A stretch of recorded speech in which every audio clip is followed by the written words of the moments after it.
ሽጉርቲ ደሞ ብጣዕሚ ፀጉርና ክነውሕ ይሕግዘና። ዋላ ንወይኑ እንድሕር ዳኣ ተጌርናዮ ሽጉርቲ ብጣዕሚ ፀጉርና ለንውሖ ማለት እዩ። እቲ ማይ ማዩ ኣፍሊሕና ንወይኑ ተጌርናዮ ብጣዕሚ እዩ ለንውሕ ፀጉርና። ሰላም ሰላም ናይ ህይወት ሓበሻዊት ዩቱብ ተኸታተልቲ ከመይ እኒአኹም? ድሓን ዲኹም? ኣነ ድሓን እየ እግዚኣብሔር ኣምላኽ ይመስገን። ድሓን ክትኮንለይ ድማ ናይ ኩሉ ግዜ ተስፋይን ትምኒተይን እዩ። እምበር ነዛ ቻናለይ ሓደሽቲ ዝኾንኩም ሰብስክራይብ ብምግባር ቤተሰብ ኩኑ። ከምኡ እውን ዘዝለቕክዎ ቪድዮ ንኻትኩም ምእንቲ ክመፅእ ናይ ደወል ምልክት ክልተ ግዜ ተፃንዎ። እምበር ኩረተይ ናይ ሎም መዓልቲ ትሕዝቶይ ፕሮግራመይ ሒዘ እየ ዝመፃኹ። ፀጉርና ኣይነውሕን ፀጉርንኺ እንታይ ክጠቀም ዝበልክናኒ ኩራት ኣሕዋተይ ፀጉርና ክንክን እዩ ዘድልዮ ንኽነውሐልና ክንክን እዩ ዘድልዮ ማለት እዩ። ከምቲ ሓንቲ ተኽሊ ትከናኸና እሞ ትባፅሕ ከምኡ እውን ፍረ ትበካ ፀጉርና እውን ክንክን የድልዮ እዩ ማለት እዩ። ሎም መዓልቲ ናብቲ ሒዘዮ ዝመፃኹ ናብኡ ከብለኩን እየ ማለት እዩ። መጀመርያ ኣብዚ እኒአና ሒና እኒአና ካብኡ'ዚ ቅርንፉድ እኒአና ማለት እዩ። ቅርንፉድ ፎሮፎር እውን እንተልዩምካ በይኑ እውን ክትገብርኡ ትኽእላ ኢኽን። ቅርንፉድ እኒአና ሽጉርቲ እኒአና ፃዕዳ ሽጉርቲ እኒአና ማለት እዩ። እቲ ሽጉርቲ ኣብኡ ተሎ ንኸትፎ እሞ እቲ ፃዕዳ ሽጉርቲ ለ ኣብኡ ተሎ ምስ ቀረፍኡ ከምዚ ወቒጥክን ጭፍለቅ ጭፍለቅ ኣቢልክን ተእትውኡ ማለት እዩ። ያው ኣብ ብረድስቲ እውን ማይ ቀሪበ እኒአኹ ብሓደ ሓዋዊሰዮ እኒአኹ መቲረ እቲ ሽጉርቲ እቲ ቅርንፉድ ኣነ ዝተጠቐምኩሉ ንኸይጨን ማለት እዩ። ምስተንዕረብ ስለትኾንሲ እቲ ሽጉርቲ ብጣዕሚ እዩ ልጨን እና ንኸይጨን ዝተወሰነ ፍረ ጌርክን ክትገብራሉ ትኽእላ ኢኽን ማለት እዩ። ብጣዕሚ ዝቐይሕ ሽጉርቲ በተለይ ቀይሕ ዝኾነ ሽጉርቲ እንድሕር ተልይክን ምስቲ ቀረፍኡ ክትገብርኦ እኒአክን ማለት እዩ። ክቡራት ኣሕዋተይ ፅቡቕ እዩ ንፀጉሪ የነውሕ እዩ። ካብኡ ኣፍሊሐ ብለፍለሕኽዎ ከምዚ ገይረ ይሓውሶ ኣለኹ ማለት እዩ። ኣዝሒልክ እንተተጠቒምክንለ ችግር የብሉን። ያው ሓደ ሰዓት ክፀንሕ ስለዝኾነ ብትኩስ ተገበርክንለ ድሓረ ማይ ክንገብሮ ስለዝኾና ችግር የብሉን ማለት እዩ። እዛ ቅብኣት እዚኣ ለ ፅብቕቲ እያ። ዝኾነ ቅብኣት ተልይክን ዘይት ዘይትውን እውን ተልይክን ክትገብራሉ ትኽእላ ኢኽን ችግር የብሉን ኢለ ኣለክን ማለት እዩ። ግን እዚ ተትጥቀማ ብጣዕሚ ፅቡቕ ማለት እዩ። ኮኮናት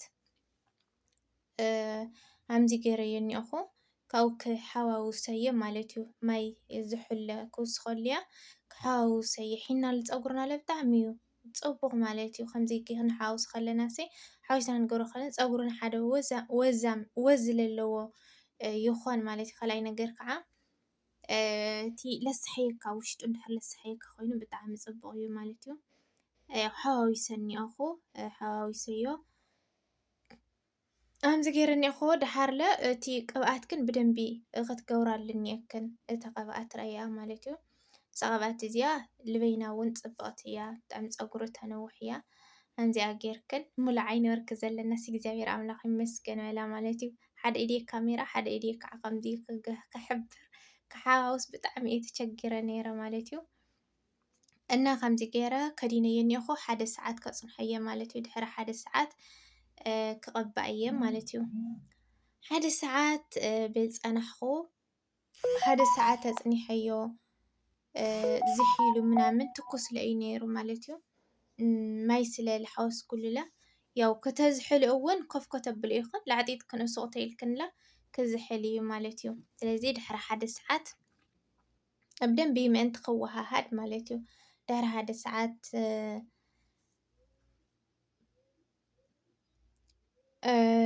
መፅአ እኒአኹ ከዚ ክገብረሉ እየ ማለት እዩ።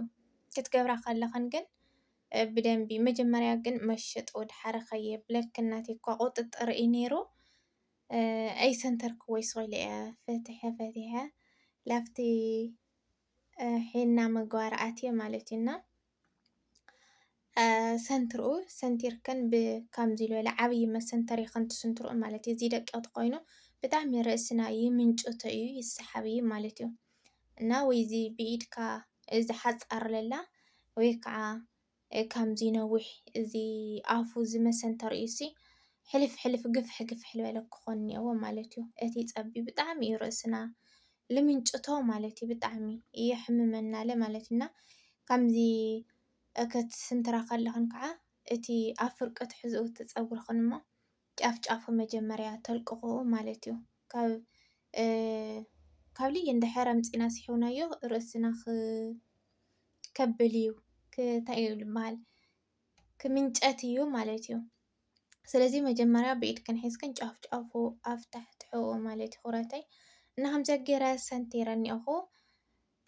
ድሓረ ሰንቲርካ ክተብሎ ከለኻ ብጣዕሚ እዩ ፅቡቕ። ሰንቲርካን ክትገብሮ ከለኽን ሓደ ክትስሕባ ከለኽን ኣየኣብየከን እዩ ክትሕፀባ ከለኽን ድሓረ ድሓን ኣየቸግረከንን ማለት እዩ። ናተይ ፀጉሪ ያው ንእሽተይ የቸግረኒ እዩ ብዙሕ ልበለ ስለዝኾነ ንእሽተን ዋላ ክስንትር ንእሽተይ የቸግረኒ እዩ ማለት እዩ። ስለዚ ካብ ናተይ ለቸግረክ እንተኾይኑ ሰንትርኡ መጀመርያ ቅድሚ ምግባርክን ማለት እዩ። እና ከዚ ክንገብር ኢና።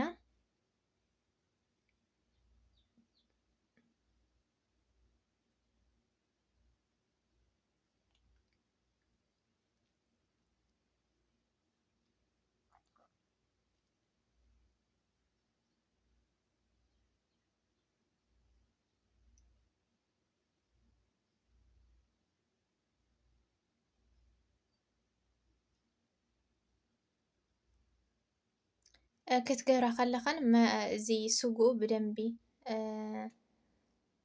ማሳጅ ላግበርክን ማለት እዩ። ኢደይ እዚ ጓንቲ ሓንቲ እያ ነይራትንና ኢደይ ብጣዕሚ ሒና ክገብር ከለኹ እንድሕር ቀይሕ ኮይኑሲ ኣይፈቱይና ተሰኪፍኒ እቲ ሒና ክሕዞ ማለት እዩ። ኢደይ ከም ዝገብር ኣለኹ ብዝኾነ ግን ብደንቢ እቲ ውሽጢ ስጋኽንሲ ብደንቢ ክትገብሮ እኒአክን ካብኡ ለ ጫፍ ጫፉ ለ እቲ በተለይ ዝቆራረፅ ፀጉርኽን ማንታ ዘለዎ ፀጉርኽን ግበራሉ እቲ ጫፍ ጫፉ ማለት እዩ ብምሉኡ ወይ እዚ ስግኡ ጌርኸን ዘይኮነ ክትገድፍኡ እቲ ጫፉ ወይ ከዓ ጌርክን ክትገድፍኡ ዘይኮነ ኩሉሲ ኣባፅሕኡ ማለት እዩ። እና ልሰባበር ጫፍ ጫፉ ልሳር ማንታ ለለዎ ብደንቢ ክግበራሉ ማለት እዩ ክቡራተይ። እቲ ማንታ ማንታ ጫፍ ጫፉ ለሎሲ እቲ ጫፍ ሓደ ጫፍ ተሰይሩስ እቲ ሓደ እዩ ዝፀንሕ። እቲ በተለይ ሽጉርቲ ስለለለዎ እቲ ሽጉርቲ ከዓ ብጣዕሚ እዩ ለነውሕ ማለት እዩ። ከዚ እዚ ጫፍ እንድሕር ተልይዎ ማንታ እንድሕር ተኮይኑሲ ኣይነውሕ ይበሃል ማለት እዩ። እዚ እንድሕር እቲ ጫፍ እንድሕር ተልይዎ እንድሕር ንቆርፆ ኮይንና መሊሱ እዩ ጫፍ ዝወቅል ማለት እዩ። እና ሽጉርቲ ልወይኑ ለ ክትገብራሉ ትኽእላ ኢኽን ሽጉርቲ ኣፍሊሕኽን ልወይኑ ትገብርኡ እሞ ድሕሪ ሓደ ሰዓት ምሕፃብ እዩ ማለት እዩ ክቡራተይ። ሽጉርቲ ብጣዕሚ እዩ ቆንጆ ንፀጉሪ ተጠቐምኡ ማለት እዩ። ግዜ ተረኺብካ ክሰርሐልክን እየ ብዝኾነ ግን ከምዚ ጌርክን ተጠቐማይ ክንክን እዩ ዘድልዮ ፀጉሪ።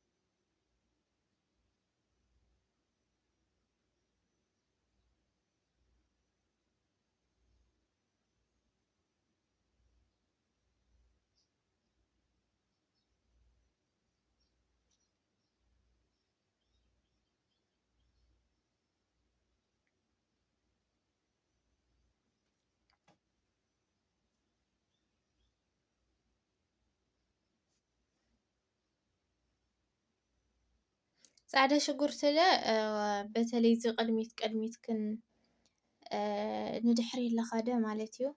ፃዕዳ ሽጉርቲ ልበይኑ ስቂልክን ዋላ ብኢድክን ሒዝክን ክትጥቀማሉ ትኽእላ ኢኽን እዚ ቅድሚት ቅድሚቱ ማለት እዩ።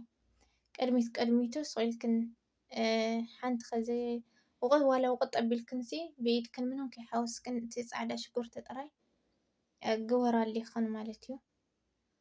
يوقل يصعد شجرت بدنب يلوقله نا شجرتون لوين تتقما مسحنا يو مزباد جيركن لا تقامات غلاخن مسحنا لا توسي بزحات يوم مالتيو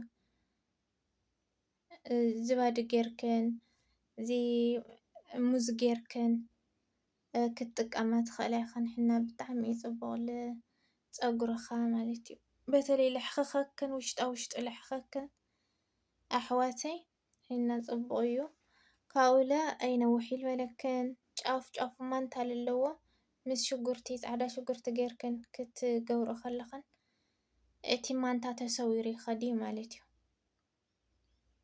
ጫፍ ምስባር ምንም ችግር የብሉ እቲ ካብ ጫፍ ምስባር እዩ ብጣዕሚ ኣጸጋሚ እምበር እዚ ካብ ውሽጢ እንድሕር ልስብር ኮይኑ እንድሕር ብንጠስ ተኮይኑ ችግር የብሉን። ከምዚ ጌርክን ኣሲርክን ብደንቢ ለሓደ ሰዓት ተጸንሕኡ ማለት እዩ። ድሕሪ ሓደ ሰዓት ደሞ ትሕፀው ያው ኣነ ተሓፂበ ድሕሪ ሓደ ሰዓት መፅአ ቢጃማይ ቀይረ ምናምን ማለት እዩ። እንትን ስለል ክሕፀብ ተለኹሲ እንትን ስለልበለ ማለት እዩ።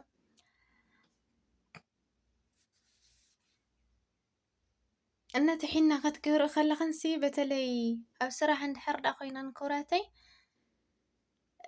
ከም ኣሕፍስ ኣቢልክን ጎሮ ማለት እዩ።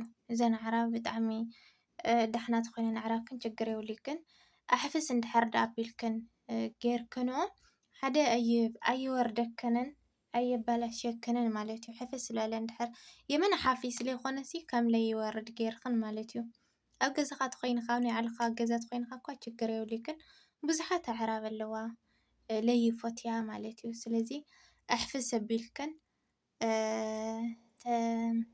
ተተሓዋወስክንኦ ጽቡቕ እዩ ማለት እዩ። ኩራቴና ከምዚ ገይረ ተሓፂበ መፅአ እኒአኹ ፍሪዝ ክትገብሮ ተደሊኽንላ ክትገብሮ ተደሊኻን ከምዚ ጌርክን ፍሪዝ ክትገብሮ ተደሊኻን ትገብሮ ትኽእላ ኢኻን ካውላ እንድሕር ክትምሽጦ እንድሕር ደሊኽንላ ያው ምስትሽዋር ተጥቀማ ማለት እዩ።